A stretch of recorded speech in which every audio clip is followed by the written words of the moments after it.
Assalamu alaikum viewers, welcome to Scholar Institute. I am glad that you tune in with me. So viewers, today I am going to discuss paper pattern. आज हम देखेंगे इलामा Iqbal open university की ये bachelor compulsory English 1 है जिसका code है 1423।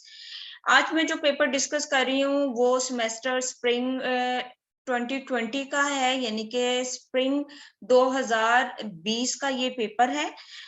इसको हम देखते हैं 100 मार्क्स आपने मैक्सिमम लेने, पासिंग मार्क्स आपके 40 से 50 हैं और यहाँ पर जो आपको टाइम दिया गया है वो 3 घंटे का है और यहाँ आपको एक नोट दिया गया है, कह रहे हैं अटेम्प्ट ऑल क्वेश्चंस, मीन आप कोई भी क्वेश्चन छोड़ नहीं सकते, आपको तमाम क्वेश्चन सॉल्व करने हैं।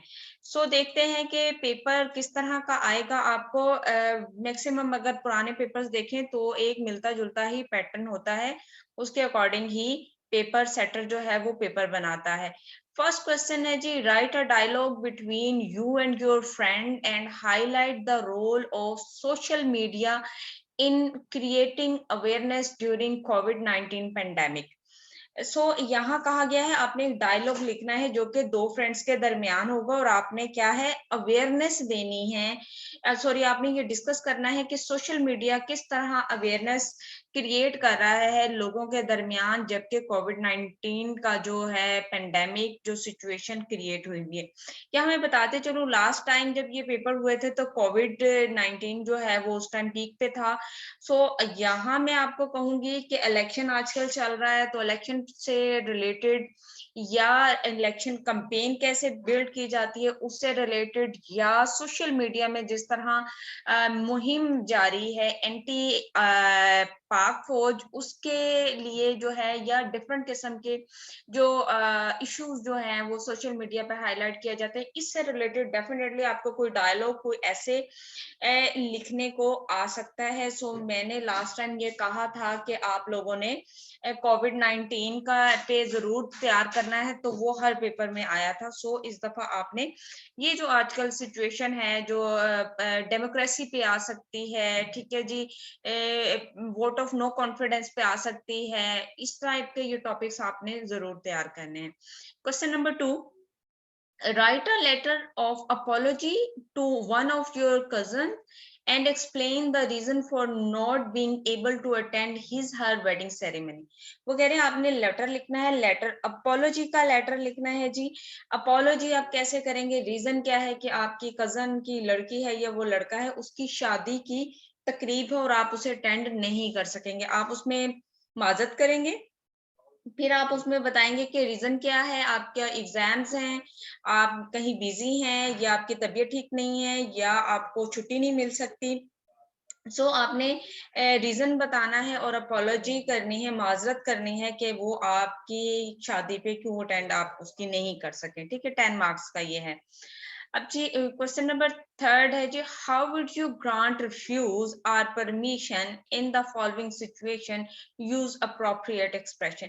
यहाँ आपको कुछ सिचुएशंस दी गई हैं, इसमें से आपने रिफ्यूज करना, मीन या तो आप उसकी बात को मान नहीं सकते या आप उसे परमिशन दे सकते हैं, तो उसके लिए अप्रोप्रिएट एक्सप्रेशन यूज करने हैं। ये इस तरह की एक्सरसाइज आपकी बुक में अवेलेबल है, आप वहां पर इस चीज को देख सकते हैं और उसके अकॉर्डिंग आप इसे सॉल्व कर सकते हैं। यहाँ आपने क्या करना है, जैसे कि a friend want to seek you help in the hour of need, आपके दोस्त को जरूरत है आपकी, तो क्या आप उसकी हेल्प करेंगे। अब आप ने रिफ्यूज करना है तो आप रीजंस बताएंगे कि sorry I can't help him या हर due to the reason of कि मैं खुद बिजी हूँ या मेरे पास ये चीज नहीं है या मैं इन दिनों यहाँ मौजूद नहीं हूँ, अब्रॉड हूँ। या अगर आपने उसको ऑफर करनी है कि यस उस आप उसकी हेल्प करेंगे तो आपने उसके लिए अप्रोप्रिएट वर्ड जो है वो यूज करने हैं, मीन पूरा सेंटेंस आपने लिखना होगा, right.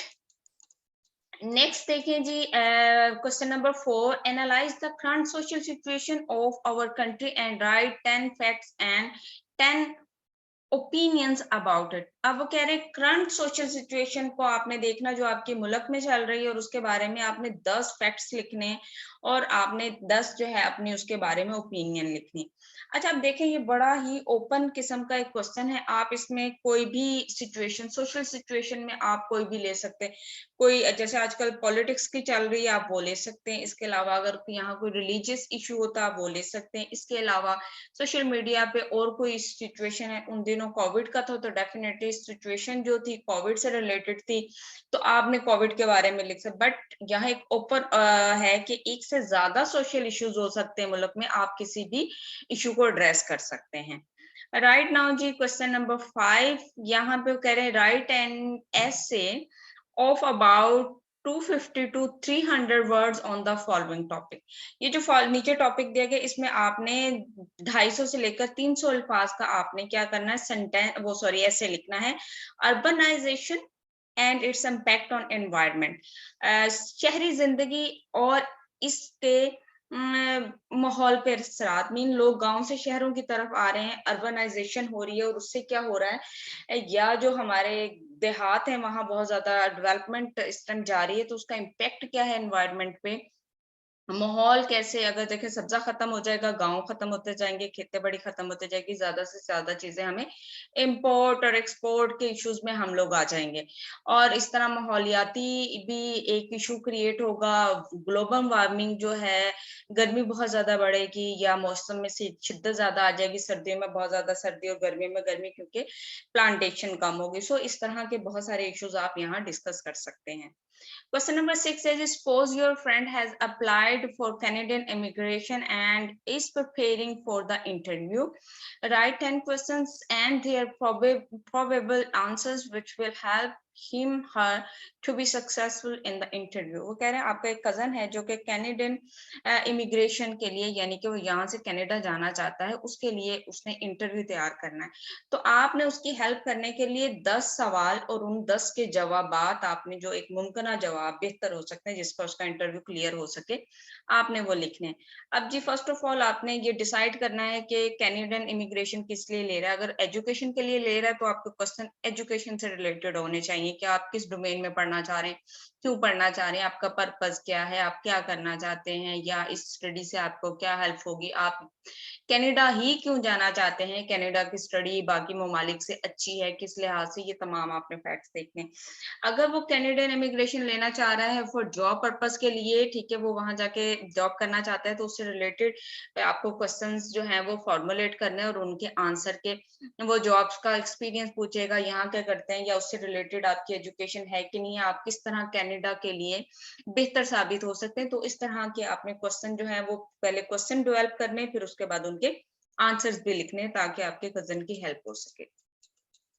Next he question number 7, right a paragraph to describe the personality of any of your favorite teachers। वो कह रहे हैं आपके जो पसंदीदा टीचर है उस के बारे में आपने, उसकी पर्सनालिटी के बारे में आपने एक पैराग्राफ लिखना है। Make use of appropriate sequence markers to make your paragraph both cohesive and coherent. अब यहाँ उन्होंने एक एलिगेशन वो सॉरी उन्होंने यहाँ एक आप पे बाउंड किया है आपको कि आपने सीक्वेंस मार्कर यूज करने हैं। आपकी बुक में चैप्टर है, इस पे मेरा लेक्चर्स भी मौजूद है, आप देख सकते हैं कौन कौन से सीक्वेंस मार्कर हैं। आप 10 से 15 सीक्वेंस मार्कर तैयार कर लें और उसके अकॉर्डिंग आपको पैराग्राफ आता है या कुछ भी लिखने के लिए आता है तो वो आप लिख सकते हैं। जैसे फर्स्ट ऑफ ऑल आपका जो टीचर है उसने ये एजुकेशन हासिल की, फिर उसके बाद या वो स्कूल आते हैं या कॉलेज आते हैं, फर्स्ट ऑफ ऑल भी ये अच्छी हैबिट है उनकी, वो ये करते हैं, वो या मॉरल लेसन देते हैं, देन उसके बाद ये, फिर थर्ड फोर्थ, इस तरह आपने यूज करते हुए और फिर एंड पे फाइनली सीक्वेंस मार्कर यूज करते हुए आपने कंक्लूड करना है। Question number 8, why do we use passive voice transformation in our communication? Explain your answer with suitable example। वो कह रहे हैं हम अपनी कम्युनिकेशन में जो पैसिव वॉइस ट्रांसफॉर्मेशन है वो यूज क्यों करते हैं, उसकी मिसालें आपने देनी एग्जांपल्स के साथ। एक्टिव वॉइस वो होता है जो डायरेक्ट कम्युनिकेशन होती है, बट पैसिव वॉइस वो होता है जिसमें हम इनडायरेक्टली कोई बात कह रहे हो या किसी थर्ड पर्सन के लिए वो बात कह रहे हो जिसमें सब्जेक्ट जो होता है वो मौजूद नहीं होता है। तो एक्टिव वॉइस पैसिव वॉइस पर आप पे मैंने लेक्चर नोट किया है, आपको रूल्स जब आते होंगे कि एक्टिव वॉइस कौन से होते हैं, पैसिव वॉइस कौन से होते हैं, देन तभी आप ये क्वेश्चन सॉल्व कर सकेंगे। सो आपने एक्टिव वॉइस पैसिव वॉइस के रूल्स को अच्छी तरह देखना है। एग्जाम प्रेपरेशन की प्लेलिस्ट में जाएंगे तो वहां आपको एक्टिव वॉइस पैसिव वॉइस पे वीडियो मिलेगी, तो आपने उसके अकॉर्डिंग आपने यहाँ पर रीजन देनी है और मिसालें लिखनी है। आप कोई भी जुमलों की मिसालें लिख के एक्सप्लेन कर सकते हैं। सो जी ये पेपर है जी 2020 का, ये मुझे लेटेस्ट पेपर मिला था। यहाँ मैं शुक्रिया अदा करती चलूं। ये हैं जी AIOUpapers.com, इनका शुक्रिया कि इन्होंने ये पेपर अवेलेबल था नेट पे, मैंने वहां से लेकर आप लोगों की हेल्प के लिए ये वीडियो बनाई है। सो मुझे उम्मीद करती हूँ कि ये वीडियो आपके लिए हेल्पफुल होगी। लेटेस्ट पैटर्न है, मैं कोशिश कर रही हूँ कि 2021 का जो हमारा स्प्रिंग का हुआ था पेपर, वो मुझे कहीं से मिल जाए तो मैं उस पर भी वीडियो बनाऊं। अगर आप में से किसी के पास है सो प्लीज आप मुझे इंस्टाग्राम पे, मैंने कम्युनिटी टैब पे दिया हुआ है, साच ऑफिशियल 1 के नाम से मेरी आईडी है, मुझे वहां पर उसकी पिक्चर भेज दें ताकि बाकी सब स्टूडेंट्स की भी हेल्प हो सके। सो मुझको दीजिए इजाजत। Thank you so much for being with me. Allah Hafiz.